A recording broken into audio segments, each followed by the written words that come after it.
asing lebih leluasa di negara Indonesia, maka rakyat Indonesia akan hanya menjadi budak di negerinya sendiri.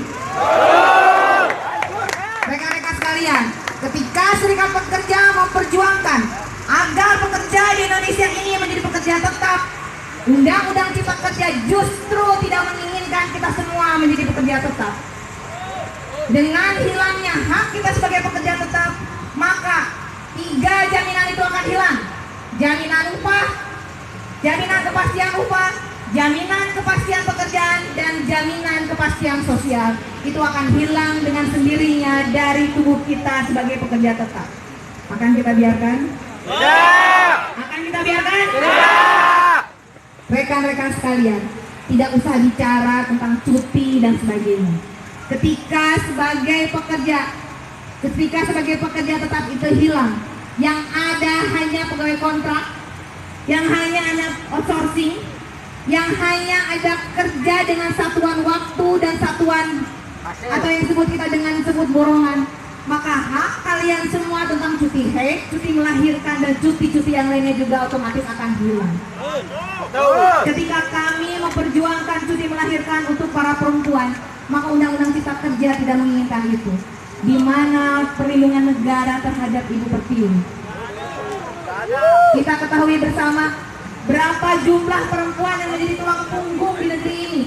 Ketika cuti melahirkannya harus hilang, maka perempuan itu harus berpikir habis melahirkan dia harus kerja lagi. Karena upahnya tidak negara sudah tidak memandang kita sebagai manusia, rekan-rekan sekalian. Karena negara hanya memandang kita seperti mesin belaka. Rekan-rekan sekalian, kembali kita mengulang. Kembali saya mengatakan, ketika jaminan kepastian upah hilang, ketika kepastian jaminan kerja itu hilang, ketika kepastian jaminan sosial itu hilang, maka tidak ada perlindungan. Maka sudah selayaknya saya katakan bahwa Undang-Undang Cipta Kerja tidak sesuai dengan Pancasila dan Undang-Undang Dasar Negara 1945. Betul. Kita sampaikan kepada rumah rakyat ini, kita sampaikan kepada rumah rakyat ini ucapan innalillahi wa inna ilaihi raji'un. Tolong diingat di dalam memori kalian.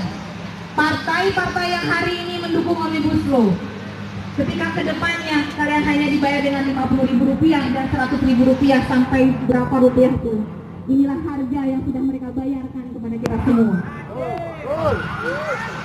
Saya tidak akan mengulas partai mana sajakah yang sudah menolak dan mendukung Omnibus Law, tetapi harus menjadi pengingat kita semua bahwa ternyata ketika kita mempercayakan mereka untuk duduk dan mewakili kita, sudahkah kita mendengar nurani kita semua? Tidak. Rekan-rekan sekalian, ini adalah upaya terakhir kita. Bahwa Serikat Pekerja itu, kami itu bukan hobinya demo. Saya tekankan kembali itu, kami itu bukan hobinya demo. Ini adalah jalan terakhir untuk kami. Karena kami sudah menyampaikan data kepada bersalah di pusat kepada para anggota dewan yang terhormat di atas. Suara kami pun sudah kita sampaikan, tetapi apa daya. Buruh atau pekerja yang pertama, kita selalu diminta jiwa raga kita untuk menjalankan roda ekonomi. Tolong diingat, ketika COVID-19 ini berlangsung, siapakah yang paling di garda depan? Siapakah kemudian yang dikorbankan untuk selalu menjalankan mesin di industri-industri? Kami bukan tidak takut COVID-19, tapi kami hanya menjalankan sesuai dengan kewajiban kami. Ketika saat ini seyogyanya negara menangani COVID-19, kemudian kenapa para anggota dewan itu kemudian dengan semangatnya harus menandatangani Undang-Undang Cipta Kerja? Rekan-rekan sekalian, pertanyaan-pertanyaan itu, walaupun yang di dalam katanya tidak ada perwakilannya, hari ini dari kemarin saya sudah ditanya, yang di dalam tidak ada perwakilannya, tidak kenapa? Kami hanya ingin menyuarakan bahwa siapapun yang menandatangani Undang-Undang Cipta Kerja, siapapun yang telah kemudian mendukung Undang-Undang Cipta Kerja, maka harus bertanggung jawab terhadap penjajahan terhadap kaum pekerja di negeri ini. Solidaritas, PSSI, Omnibus Terima kasih saya sampaikan kepada teman-teman sekalian yang masih dengan setia sampai dengan kesempatan hari ini.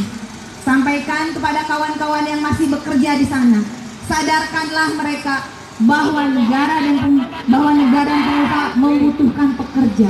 Tetapi ketika negara dan membutuhkan pekerja, maka mereka pun harus memperhatikan perlindungan terhadap pekerja itu sendiri.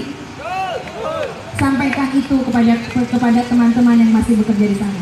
Kita besok akan masih melaksanakan aksi di sini. Terima kasih kepada teman-teman yang sudah all out. Tepuk tangan untuk teman-teman sekalian.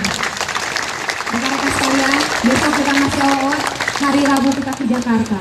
Terima kasih, saya ucapkan salam untuk semuanya, salam untuk yang belum berada di sini. Kembali saya mengucapkan, ini hanyalah upaya kita. Jangan sampai kita semua mewariskan undang-undang yang menjolimi anak dan keturunan kita semua. Terima kasih. Salam juang dari saya, Ira Laila, Ketua Pimpinan Cabang SPK SPSI Kabupaten Purwakarta. Assalamualaikum warahmatullahi wabarakatuh.